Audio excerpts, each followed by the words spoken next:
चीन इतने दिनों से यही सोच रहा था कि किसी भी देश के साथ किसी भी तरह का व्यवहार करेगा और कोई देख नहीं रहा है।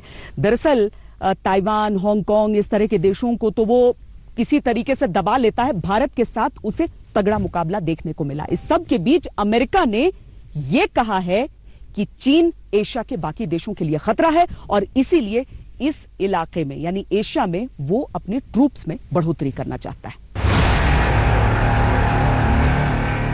हिंद महासागर, दक्षिण कोरिया, जापान और फिलीपींस में अमेरिका भेज रहा है अपनी सेना। इन सारी जगहों पर अमेरिका के पहले से ही सैन्य ठिकाने हैं। युद्धपोत से लेकर सबमरीन तक की तैनाती है।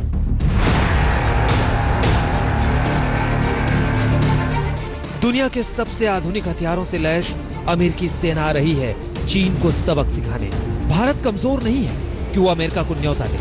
भारत चीन से निपट लेगा, लेकिन निपटना खुद अमेरिका को भी है। इसलिए वो ललकार कर अपनी फौज की तैनाती एशिया रीजन में कर रहा है। इसमें कोई अगर मगर नहीं है। अमेरिका के हजारों सैनिक डेरा डाल चुके हैं, हजारों आने वाले हैं। So I just talked about the threat from the Chinese Communist Party. So now threats to India, threats to Vietnam, threats to Malaysia, Indonesia, South China Sea challenges, the Philippines. We're going to make sure we're postured appropriately to counter the PLA. We think that's the challenge of our time, and we're going to make sure we have resources in place to do that. America ने Germany में कम की अपने सैनिकों की तैनाती। 52,000 सैनिकों में से 27,000 चीन को सबक सिखाने मोर्चे पर भेजे गए। अमेरिकी सैनिकों की तैनाती से बढ़ी चीन की चिंता। भारत से पंगा लेना चीन को भारी पड़ सकता है। अब चीन को सीधे सुपर पावर से चुनौती मिली है। अमेरिका ने ये साफ कह दिया है कि वो चीन पर पैनी नजर बनाए रखे है और अगर चीन कोई भी इंडो पैसिफिक रीजन में हरकत करता है तो मिलिट्री एक्शन सहना पड़ेगा। दूसरे शब्दों में कहें तो चीन की सिट्टी पिट्टी गुम है। जैसे बुझने से पहले चिराग आखिरी बार चमकता है, उसी तरह उसने अमेरिका को धमकाने की कोशिश की है। एक बंदर घुड़की सुनिए। अमेरिकी मिसाइल और सेना की तैनाती का चीन पुरजोर विरोध करता है। अगर अमेरिका अपनी जिद पर अड़ा रहता है तो हमारे दरवाजे पर आकर हमें उकसाने जैसी बात होगी। चीन चुप नहीं बैठेगा। हमें उम्मीद है कि जापान और दूसरे देश क्षेत्रीय शांति को बहाल रखने की कोशिश करेंगे। वाकई अमेरिका एशिया के ठिकानों पर इंटरमीडिएट रेंज मिसाइल की तैनाती करने का फैसला कर चुका है। तीर कमान से निकल चुकी है। अमेरिका इसी ताक में भी था।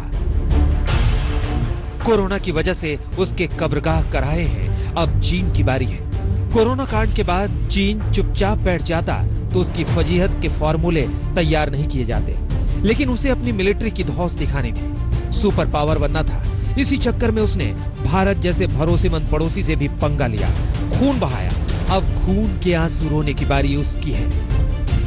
It's tempting for many, particularly in our business communities, who make money in China, to say we must calm tensions and simply accept an increasingly belligerent CCP. That's nonsense. I don't accept that argument. There is no compromise between freedom and authoritarianism. I don't want the future to be shaped by the CCP, and I'd wager no one on this call wants that either.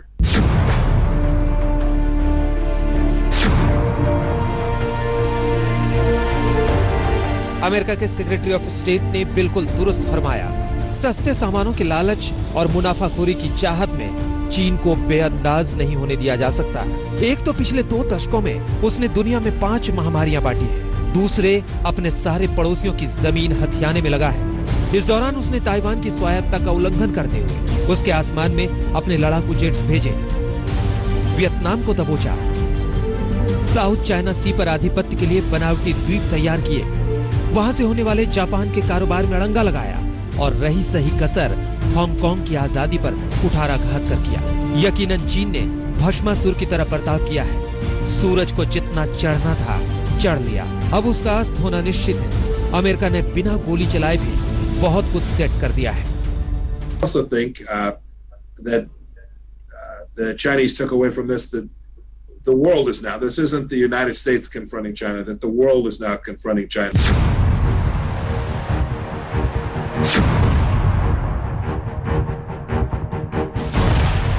दुनिया चीन के खिलाफ है, ये बात तो तभी जाहिर हो गई थी जब वर्ल्ड हेल्थ ऑर्गेनाइजेशन की सालाना बैठक में 114 देश चीन के खिलाफ जांच का प्रस्ताव लेकर आए थे। लेकिन अभी की बात तो ये है कि चीन के भीतर से भी बगावत की बू आ रही है। वहाँ के लोग जिनपिंग की नीति और नियत के खिलाफ हो रहे हैं। बागी सुर वाले हर रोज हजारों पोस्ट डिलीट करना पड़ रहा है चीन को।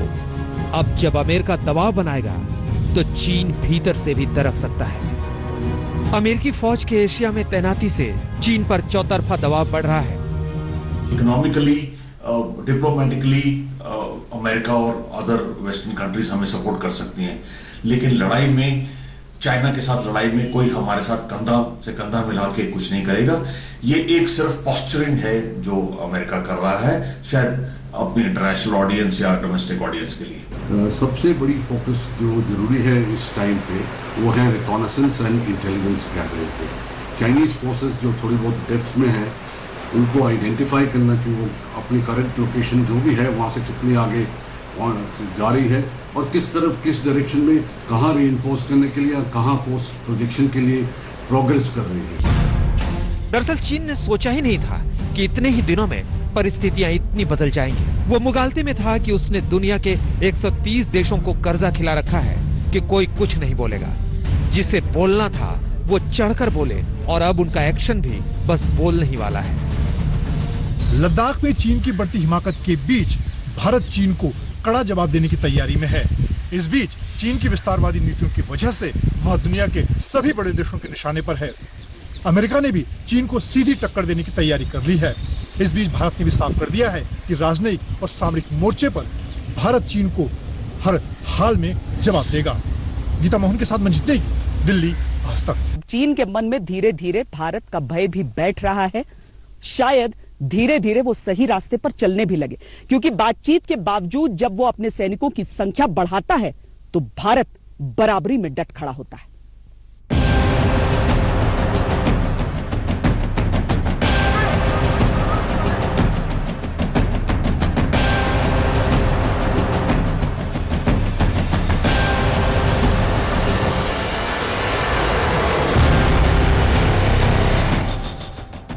खूबसूरत लेक के करीब चीन का बदसूरत प्लान। बढ़ते चीनी जमावड़े से सतर्क हिंदुस्तान। पूर्वी लद्दाख में मौजूद पेंगोंग झील के इलाके में चीन की नई साजिश बेनकाब हुई है। इस इलाके में मौजूद फिंगर 8 से फिंगर 4 के बीच चीनी जमावड़ा बढ़ गया है। ये खुलासा कर रही है ये नई सैटेलाइट तस्वीरें। इन तस्वीरों में साफ तौर पर चीनी टेंट और चीनी सेना की गाड़ियों का जमावड़ा दिखाई दे रहा है। चीन की चालबाजी देखिए।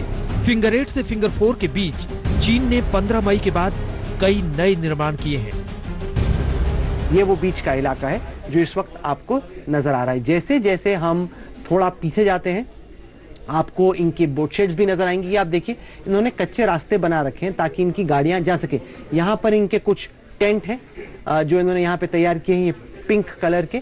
आपको यहाँ पे इनके टेंट नजर आ रहे हैं। जैसे मैं आपको पीछे लेके जाऊंगा आपको रास्तों के अलावा साथ ही साथ इसी तस्वीर पे नजर आएंगे चाइनीज आर्मी की बोट्स। चाइनीज आर्मी की बोट्स हम लोगों को नजर आएंगी और साथ ही साथ जब हम देखते हैं इसके अलावा हमें चाइनीज आर्मी के और टेंट्स मैं आपको दिखाने वाला हूं। तो पहले मैं आपको बोट दिखाता हूं। ये मैं आपको लेके चल रहा हूं उस इलाके में जहां पर अब आप चाइनीज आर्मी का बोट देख पाएंगे। बोट शेड है, जेटी है। जेटी के अलावा यहाँ पर क्योंकि जो रास्ता है वो काफी खतरनाक है और वहां से लोगों को ट्रांसपोर्ट करना ज्यादा मुश्किल, इस वजह से बोट्स का इस्तेमाल पेंगोंग झील में दोनों सेनाएं करती हैं। ये नीले रंग की आपको बोट दिख रही है। इसके अलावा यहाँ पर पूरा बोट शेड बना हुआ है। चीन के धोखे का बही खाता लंबा चौड़ा है। उसकी बदनीयती की गाथा काफी पुरानी है। उसकी कथनी और करनी में जमीन आसमान का अंतर है। तभी तो बीजिंग जो कहता है वो भरोसा करने लायक नहीं।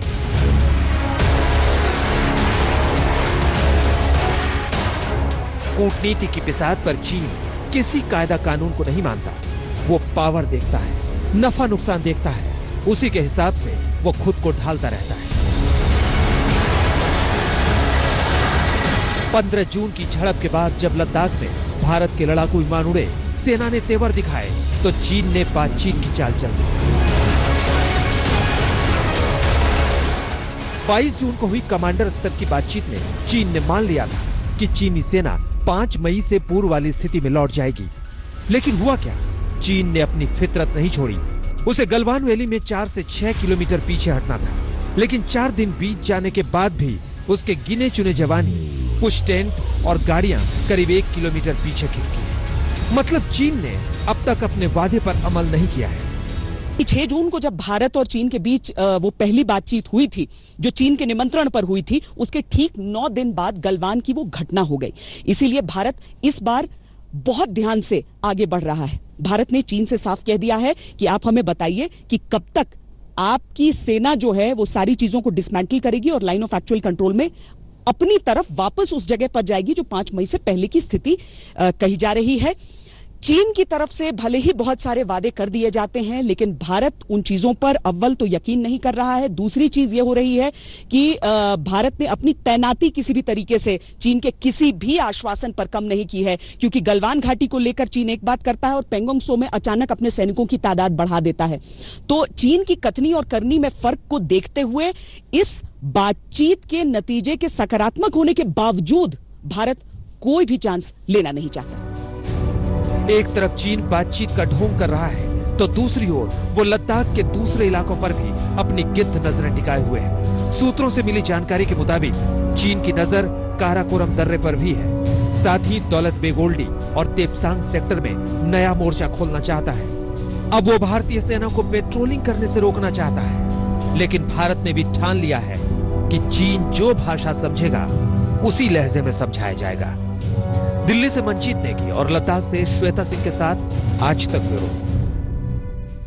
चीन कहता कुछ है, करता कुछ है। सेनाओं की बातचीत में वो कहता है कि वो पीछे हटने को तैयार है, डिसएंगेज करने के लिए तैयार है, लेकिन सैटेलाइट की जो तस्वीरें आती हैं वो कुछ और ही कहानी कहती हैं। देखिए चीन किस तरीके से झूठ बोल रहा है और सैटेलाइट उसके झूठ को कर रहा है बेनकाब।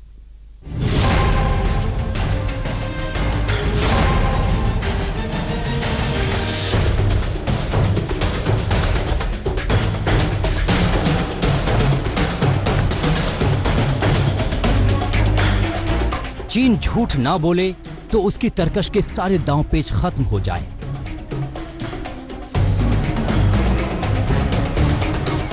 वो बेबस हो जाएगा, लाचार हो जाएगा। उसने झूठ का बाजार सजा रखा है। अंतर्राष्ट्रीय जगत में फजीहत से बचने के लिए वो एक झूठ बोलता है, फिर उसे छिपाने के लिए झूठ पर झूठ बोलता जाता है। आपको दिखाते हैं कि भारत के साथ जारी ताजा विवाद में चीन कैसे कैसे झूठ बोल रहा है। चीन का पहला और सबसे बड़ा झूठ पूरी दुनिया जान चुकी है कि चीन ने कैसे लद्दाख मसले को तूल दिया। कई बार सैटेलाइट तस्वीरों से इसका खुलासा हो चुका है कि चीन जानबूझकर एलएसी पर अशांति की साजिश रच रहा है, लेकिन वो मानने को तैयार नहीं। वो अड़ियल बना हुआ है। जिद्दी चीन कसम खा चुका है कि वो अपनी आदत से बाज नहीं आएगा।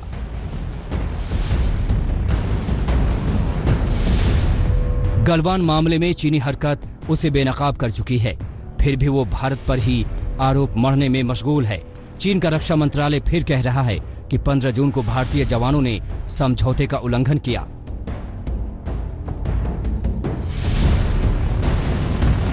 चीन ने अब भारत पर साइबर वॉर शुरू कर दिया है। वो भारत की खुफिया जानकारियों को हथियाना चाहता है। महाराष्ट्र साइबर डिपार्टमेंट ने चीन के इस साजिश का खुलासा किया है। जानकारी के मुताबिक चीन ने पिछले 5 दिनों में भारत पर ताबड़तोड़ साइबर हमला बोला है। भारत के सूचना, बैंकिंग और इंफ्रास्ट्रक्चर सेक्टर में हमले हुए हैं। अभी तक 40,300 साइबर हमले कर चुका है चीन। भारत और चीन के बीच चल रहे स्टैंड ऑफ जो कि गलवान वैली में चल रहा है, उसी बीच चीन के हैकर्स ने भारतीय साइबर स्पेस पर हमला बोल दिया है। हजारों ऐसे अटैक पिछले 1 हफ्ते में देखे गए हैं और ये सब चेंगडू नाम के प्रोविंस से जनरेट हो रहे हैं।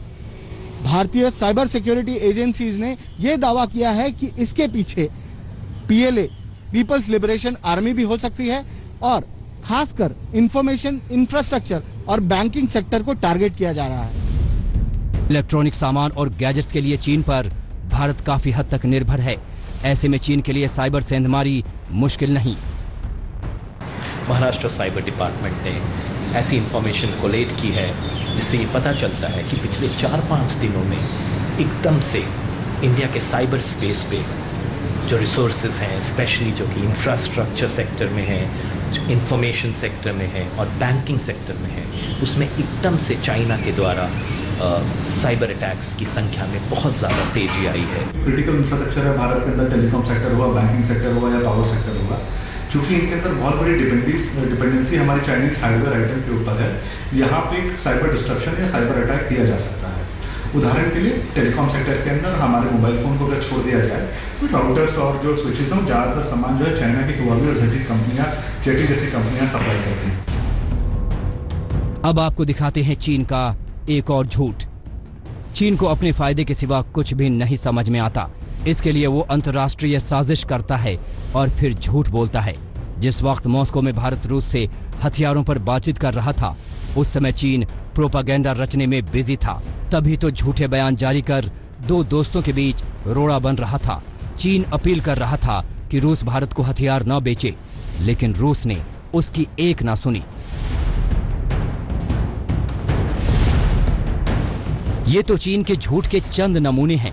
उसकी जितनी पोल खुलेगी उतना ही चीन का बदनुमा चेहरा सामने आता जाएगा।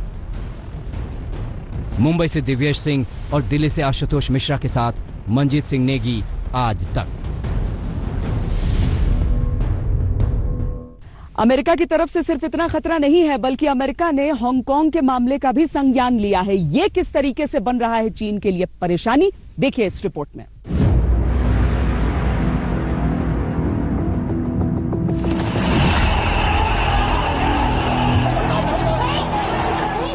हांगकांग की आजादी कुचली गई है। हांगकांग अब भी जल रहा है। चीन ने हांगकांग को कुचल दिया है और अब चीन को कुचलने के लिए अमेरिकी सीनेट ने मंजूरी दे दी है। चीन के खिलाफ कार्रवाई के लिए ट्रंप को मिली शक्ति। अमेरिका सीनेट में चीन पर प्रतिबंध के लिए प्रस्ताव पास। ध्वनि मत से पास हुआ चीन पर प्रतिबंध लगाने का प्रस्ताव। अमेरिका के डेमोक्रेट और रिपब्लिक दोनों ही पार्टियों ने सीनेटरों से इस प्रस्ताव को ध्वनि मत से पास किया। इसका मतलब जानते हैं ना आप? अमेरिका में चीन का पक्ष लेने वाला एक अदद सीनेटर तक नहीं, दोनों पार्टियों को इस साल चुनाव में उतरना है। कोरोना की वजह से अमेरिका चीन पर तल्ख और सख्त है। आम जनमानस चीन को फूटी आंख नहीं देखना चाहते। ऐसे में इस प्रस्ताव का आना चीन के लिए नई मुसीबतों के आने जैसा है। An outbreak that began in Wuhan, China, which has now killed tens of thousands of our people and hundreds of thousands of people across the world. I think it's accelerated everyone's awakening. Wuhan virus यानी corona ने यूं ही आग लगा रखी है। Hong Kong के जलने से अमेरिका और भी तमतमा गया। दरअसल पिछले महीने चीन की संसद ने हांगकांग में नया राष्ट्रीय सुरक्षा कानून लागू करने की मंजूरी दी है। इसके साथ ही हांगकांग की स्वायत्तता सिर्फ कागजों पर है, जमीनी स्तर पर उसके लिए कुछ बचा नहीं है। वहां के लोग ना विरोध प्रदर्शन कर सकते हैं, ना मेनलैंड चाइना के खिलाफ कोई आवाज बुलंद कर सकते हैं। यहाँ तक कि उनकी धार्मिक स्वायत्तता पर भी कुठाराघात हुआ है। उस कानून के पास होने के पहले ही अमेरिका चीन को चेतावनी देता रहा था कि ऐसा करने के गंभीर परिणाम होंगे। चीन नहीं माना। अमेरिका ने आनन फानन में कुछ प्रतिबंध भी थोपे, लेकिन अब सीनेट ने चीन पर व्यापक प्रतिबंधों का अधिकार राष्ट्रपति को दे दिया है। चीन को लगेगी अरबों डॉलर की चपत। हांगकांग के नाम पर मुक्त व्यापार नहीं कर सकेगा चीन। चीन सालों से हांगकांग के नाम पर दुनिया को लूट रहा था। दरअसल हांगकांग को लेकर दुनिया के कई देश इतने नरम थे कि वहां से आने वाली वस्तुओं पर कोई टैक्स नहीं लगाते थे। चीन इसका फायदा उठाते हुए अपने घरेलू माल पर हांगकांग का स्टिकर लगाकर दुनिया को चूना लगाता था। अमेरिका ने उसकी कलाई खोल दी है। अब उसकी आमदनी का एक और स्रोत सूख जाएगा। आज तक ब्यूरो। हमारी इस खास पेशकश में इतना ही। देश और दुनिया की बाकी खबरों के लिए आप देखते रहिए आज तक। नमस्कार, मैं हूं अंजना ओम कश्यप। हमें उम्मीद है ये वीडियो आपको पसंद आया होगा। लेटेस्ट खबरों के लिए यूं ही देखते रहिए आज तक, और इस वीडियो के पसंद आने पर लाइक, शेयर, एंड सब्सक्राइब करना ना भूलें।